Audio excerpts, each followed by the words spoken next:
पानी में बहुत बड़ी शार्क आती है। यहाँ समंदर में चारों तरफ शार्क्स हैं जो कभी भी इन पर हमला करके इन्हें मार सकती हैं। लेकिन इससे पहले कि वो शार्क उस पर हमला करती, थोर उसे देख लेता है और वो एयरपोर्ट की रस्सी को जल्दी से खींचकर उस आदमी को बोट पर ले आता है। इस तरह से उसकी जान जाते जाते कहानी की शुरुआत में हमें एक बच्चे को दिखाया जाता है जिसका नाम थोर एडियल होता है। वहाँ पर बर्फ के बीच में कुछ पानी उभरा हुआ होता है जिसके ऊपर बर्फ की 2 सिल्लियां हैं और जो दूसरी बर्फ की सिली होती है उसके ऊपर इनकी एक आरी है। इनमें से कोई बच्चा वहाँ पर नहीं जाना चाहता लेकिन थोर वहाँ पर जाता है। हालांकि सब बच्चे उसे मना करते हैं और जब वो वापस आ रहा होता है तो उसका पैर पानी में स्लिप हो जाता है, वो डूबने लगता है। लेकिन तभी एक बच्चा उसे पानी से ऊपर खींच लेता है। थोर को घर पर लाया जाता है और थोर के डैड थोर से कहते हैं कि मुझे लगता है कि तुम्हें एक सबक मिल चुका है, मुझसे वादा करो कि तुम जिंदगी में इस तरह का रिस्क कभी नहीं लोगे। लेकिन थोर इनकी इस बात का जवाब नहीं देता। अब धीरे धीरे वक्त गुजरता है और साल आता है सन 1937। थोर अब बड़ा हो चुका है। वो एक एथनोग्राफर और एक एडवेंचरस है जो पोलिनेशिया के बीच पे है। पोलिनेशिया बहुत ही फेमस है। ये एक ऐसी जगह है जहाँ पर 1000 से भी ज्यादा आइलैंड्स हैं। हालांकि इनमें से कुछ आइलैंड्स ऐसे हैं जो अपने आप में एक अलग कंट्री हैं और ज्यादातर आइलैंड्स पर दूसरी कंट्रीज का हक है। थोर अब यहीं पर रहता है। वो यहाँ की जिंदगी को, यहाँ के लोगों को स्टडी करता है। और एक दिन जब थोर अपनी गर्लफ्रेंड के साथ यहाँ पर एक बूढ़े आदमी के पास बैठा होता है तो वो उससे पूछता है कि आपके एंसेस्टर्स यानी कि आपके पूर्वज कहाँ से आए थे। वो बूढ़ा आदमी बताता है कि टिकी, मतलब कि इनके गॉड इन्हें यहाँ इस आइलैंड पर ले आए। इस जगह से जो ओशन के दूसरी तरफ है वो ईस्ट है। वो उस तरफ इशारा भी करता है। थोर इस बात पर हैरान हो जाता है। वो बूढ़ा आदमी कहता है कि हर चीज ईस्ट से आती है, ये सूरज, हवा, बिजली, सब कुछ। और हमारे पूर्वज ईस्ट से साउथ की ओर आए थे, यानी कि उन्होंने अपना सफर उस जगह से शुरू किया था जिस जगह से सूरज उगता है और वो उस तरफ चले जिस तरफ सूरज ढलता है। सूरज ने ही उन्हें रास्ता दिखाया, मतलब कि उन्हें नेविगेट किया। और उसके बाद वो बूढ़ा आदमी इन्हें एक जगह ले जाता है जहाँ पर एक बहुत पुरानी देवता की मूर्ति होती है और ये उनके टिक्की देवता होते हैं। मतलब कि इनके आइलैंड्स पर जो लोग रहते हैं वो एशिया से आए हुए हैं। लेकिन इस बूढ़े आदमी को इस बारे में कुछ नहीं पता। ये सिर्फ उसे वही बताता है जो उसने अपने पूर्वजों से सुना है, यानी कि इनके पूर्वज एशिया से नहीं बल्कि साउथ अमेरिका से आए थे। और थोर इस बात से पूरी तरह से हैरान होता है। अब साल दिखाया जाता है ईयर 1946। थोर पिछले 10 सालों से इसी आइलैंड पर रिसर्च कर रहा है। उसने अपनी बहुत सारी थ्योरीज लिखी हैं और वो एक पब्लिशर के पास जाता है। दरअसल 10 साल पोलिनेशिया के आइलैंड्स पर बिताने के बाद, वहाँ के लोगों के साथ रहने के बाद वो इस नतीजे पर पहुँचता है कि वो बूढ़ा आदमी सही बोल रहा था। पोलिनेशियन आइलैंड्स पर जो लोग हैं वो एशिया से नहीं बल्कि साउथ अमेरिका से आए हैं। वो एक पब्लिशर से मिलता है लेकिन वो पब्लिशर उसकी थ्योरी को, उसकी किताब को छापने से मना कर देता है। वो कहता है कि आज तक सिर्फ ये एक थ्योरी है। पोलिनेशिया आइलैंड्स पर जितने भी लोग रहते हैं वो एशिया से आए हैं और तुम अपनी थ्योरी को साबित नहीं कर सकते, क्योंकि 1500 साल पहले जब इन आइलैंड्स पर लोग आए थे तो साउथ अमेरिका के लोगों के पास ऐसी बोट्स नहीं थी, ऐसी टेक्नोलॉजी नहीं थी जो इतना लंबा सफर तय करके आ सके, जबकि एशियंस के पास ऐसा सब कुछ था। इसीलिए तुम्हारी थ्योरी पर कोई भी यकीन नहीं करेगा।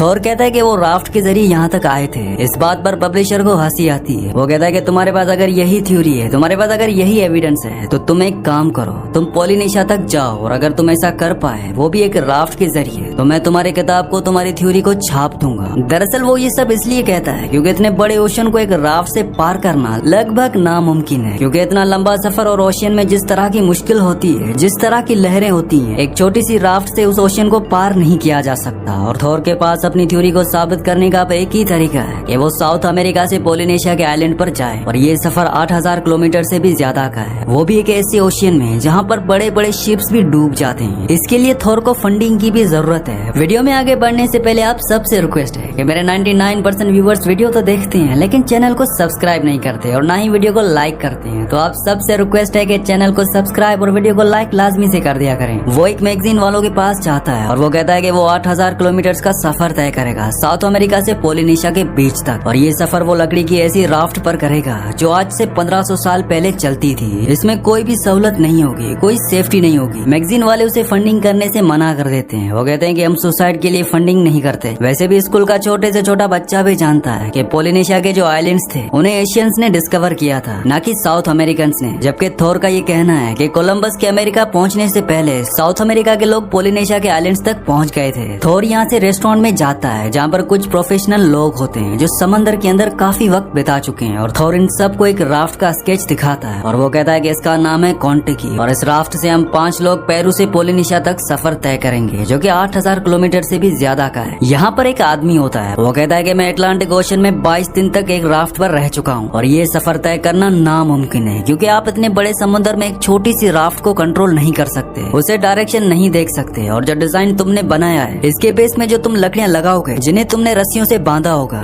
कुछ ही दिन में वो रस्सियाँ टूट जाएंगी और हम उस समंदर में फंस जाएंगे। वहाँ पर हम सिर्फ एक ही चीज का इंतजार कर सकते हैं और वो है मौत। यही रेस्टोरेंट में एक आदमी बैठा होता है जिसका नाम होता है हारमन। हारमन इनकी सारी बातें सुन रहा होता है। वो थोर के पास जाता है और वो कहता है कि मुझे राफ्ट वाला तुम्हारा आइडिया बहुत अच्छा लगा, मैं भी तुम्हारे साथ चलना चाहूंगा। थोर कहता है कि क्या तुम एक सेलर हो? हारमन कहता है कि नहीं, लेकिन तुम भी सेलर नहीं हो। वो बताता है कि वो एक इंजीनियर है, लेकिन फिलहाल वो रेफ्रिजरेटर बेचता है। थोर उसे अपनी टीम में शामिल कर लेता है और इस तरह से थोर को अपनी टीम का पहला मेंबर मिल जाता है। लेकिन अभी भी सबसे बड़ी मुश्किल फंडिंग की है और अपने घर पर अपनी वाइफ लिव को कॉल करता है और वो कहता है कि मैं क्रिसमस पर घर नहीं आ पाऊंगा क्योंकि मैं डायरेक्ट पेरू जा रहा हूँ। उसकी वाइफ उसे ऐसा करने से मना करती है। थोर कहता है कि अगर मैंने ये नहीं किया तो मैं खत्म हो जाऊंगा, मैंने अपनी जिंदगी के 10 साल इस थ्योरी को दिए हैं और मुझे ये करना ही होगा। उसकी वाइफ उससे कहती है कि तुम तैरना भी नहीं जानते और तुम्हारे साथ तुम्हारे बच्चे भी हैं, लेकिन वो अपने सपनों को पूरा करना चाहता है, इसीलिए वो क्रिसमस पर घर नहीं जाता और सीधा पेरू चला जाता है। यहाँ पर इनकी टीम और साथी होते हैं जो सफर पर इन दोनों के साथ जाएंगे, यानी ये कुल मिलाकर 5 लोग हैं। यहाँ पर बड़ी बड़ी लकड़ियाँ होती हैं जिनके ऊपर वो तीनों बैठे होते हैं और थोर ने बताता है कि हम इन लकड़ियों से राफ्ट बनाएंगे और तरीका ठीक वैसा ही होगा जैसे आज से 1500 साल पहले यहाँ के लोग राफ्ट बना के पोलिनेशिया गए थे, क्योंकि ये उसमें फेरबदल नहीं कर सकते, कोई टेक्नोलॉजी नहीं लगा सकते। अगर इन्होंने ऐसा किया तो इनका दावा गलत हो सकता है। इन्हें खाने पीने के लिए और सामान के लिए बहुत पैसों की जरूरत है, इसीलिए थोर एक आदमी के पास जाता है जो कि बहुत अमीर होता है और थोर उसे कहता है कि मैं साबित करना चाहता हूँ कि पोलिनेशिया के जो लोग हैं जो वहाँ पर फंसे हैं वो यहीं के लोग हैं, मतलब के साउथ अमेरिका के। ये बात सुनकर वो आदमी हैरान होता है, लेकिन वो थोर को फंडिंग करने के लिए तैयार हो जाता है और इस तरह से थोर को और उसकी टीम को पैसे मिल जाते हैं। इनके सफर की खबर न्यूज़पेपर में भी छपती है और यहाँ पर एक फोटोग्राफर आता है और वो भी थोर की टीम में शामिल हो जाता है ताकि वो पेरू के सफर को कवर कर सके। अभी अपनी राफ्ट बना लेते हैं और उन्हें अलविदा कहने के लिए कई लोग समंदर के किनारे आते हैं और इन सबको यकीन है कि अब इन्हें कोई कभी दोबारा नहीं देख सकेगा,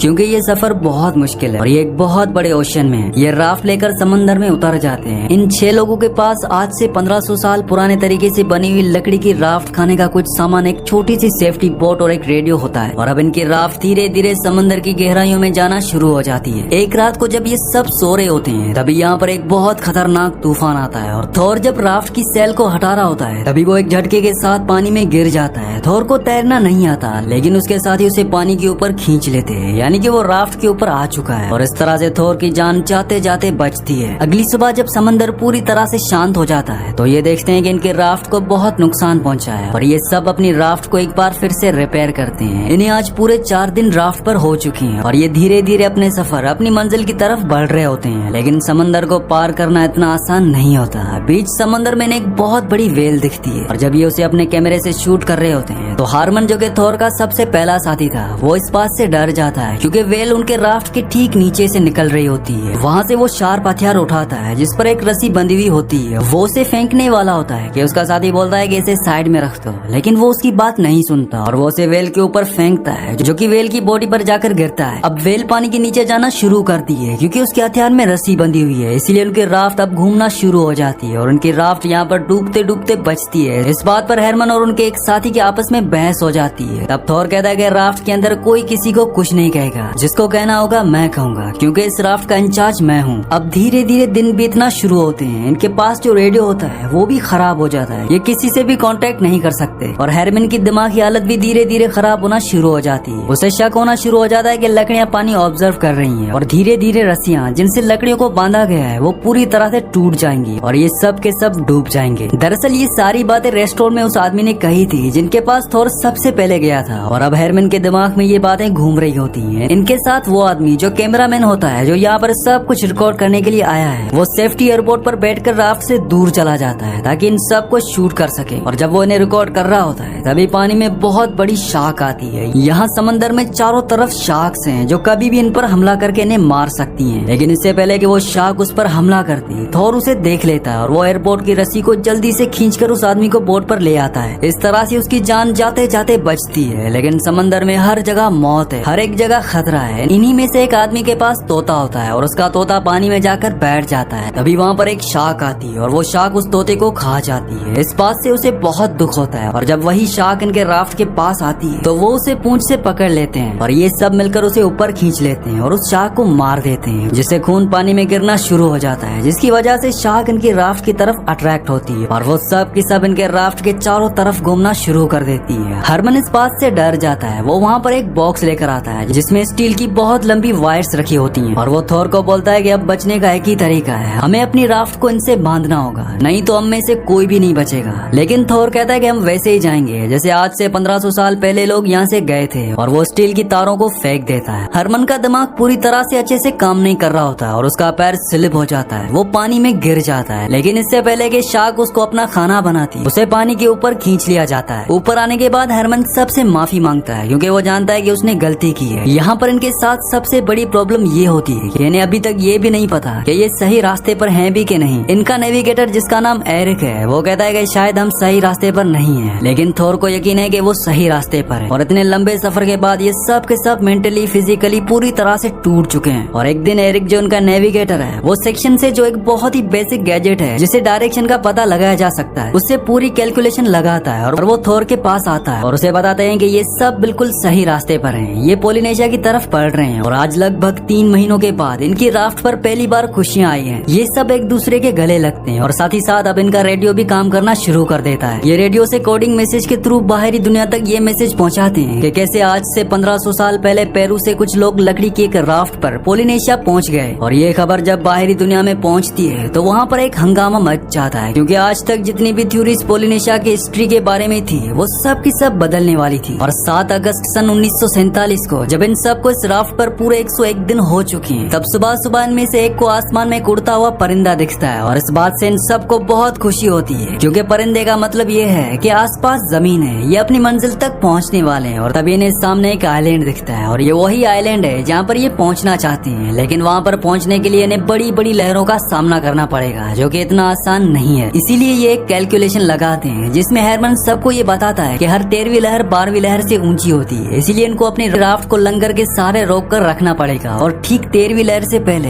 इन्हें लंगर उठा देने होंगे ताकि उस बड़ी लहर की सपोर्ट से ये बीच तक पहुंच सके। ये लंगर डाल देते हैं लेकिन 10वीं लहर में इनकी रस्सी टूट जाती है और ये सब लहरों के साथ बहना शुरू कर देते हैं, लेकिन किस्मत इनका साथ देती है और सब के सब किनारे तक बीच तक पहुंच जाते हैं। और इस तरह से एक ऐसा सफर है जिसके बारे में दुनिया का ये मानना था कि ये कभी पूरा नहीं कर सकते। ये 6 लोग उस सफर को पूरा करके न सिर्फ तारीख लिखते हैं बल्कि पूरी तरह से तारीख को बदल भी देते हैं। अगर इंसान के अंदर पॉजिटिव सोच हो, उसे अपने आप पर भरोसा हो, वो जो करना चाहता है उसकी तरफ उसका पूरा डेडिकेशन हो, तो उस दुनिया में ऐसा कोई भी काम नहीं हो सकता जो आप पूरा नहीं कर सकते। इसीलिए इंसान को पॉजिटिव होकर हमेशा आगे बढ़ते रहना चाहिए। इसी के साथ इस मूवी का एंड हो जाता है। अगली कहानी आप किस मूवी पर सुनना चाहते हैं मुझे नीचे कमेंट्स में जरूर बताना और अगर ये वीडियो आपको पसंद आई हो तो इस वीडियो को लाइक लाजमी से कर देना और मजीद ऐसी वीडियोस देखने